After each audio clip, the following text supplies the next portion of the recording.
प्रथमेश बॅकफुटला जातोय, फटका चांगला खेळून काढला, अगदी चेंडू आपण पाहिलं तर लागली आणि त्यानंतर आपण पाहिलं बराच वेळ हवेमध्ये राहिलाय, तदनंतर सीमारेषा ओलांडली.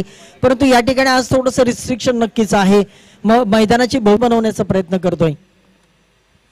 Left handed versus left handed आपल्याला पाहायला मिळतो आणि इथे मात्र चांगला स्कूप केलाय. बॉलची गती पाहिली, अगदी लवकर पीक केली लाईन आणि फक्त ढक्कलला चेंडू आपण पाहिलं तर ज्या पद्धतीने हुक केलाय, पहिला येतोय. ओहो, अगदी बॅटीच्या समोर उचलार 4 धावेसाठी येतोय. 7 बंगलो प्रीमियर लीगचा एक दैदिप्यमान स्पर्धेचा देखना चौकार आणि ज्या पद्धतीने चौकार आला आणि पटेल त्यामुळे थोडंसं आकर्षित आमचा प्रेक्षक वर्ग देखील होतोय. यावेळी मात्र चांगला बॉल, त्याच्यावर तेवढाच चांगला प्रहार येऊन बॉल सीमारेषेच्या पार. पंचांचा इशारा, 4 धावांसाठी आला हा चौकार. आणि या चौकार नंतर आता स्कोर कार्डवर जर आपण पाहिलं तर तब्बल धावा लागल्यात 50.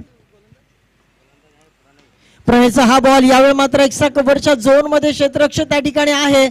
दुसऱ्या टप्प्यावर बॉल उचलेल का नाही, बॉल मिळतोय आणि 4 धावा आता स्कोर कार्डवर आणि बॅक टू बॅक तिसरा चौकार पहा. आणि यासाठी स्कोरर फार महत्वाचा असतो. नेक्स्ट मॅचच्या टॉस साठी मी रेड डेव्हिल्स आणि 7 बंगलो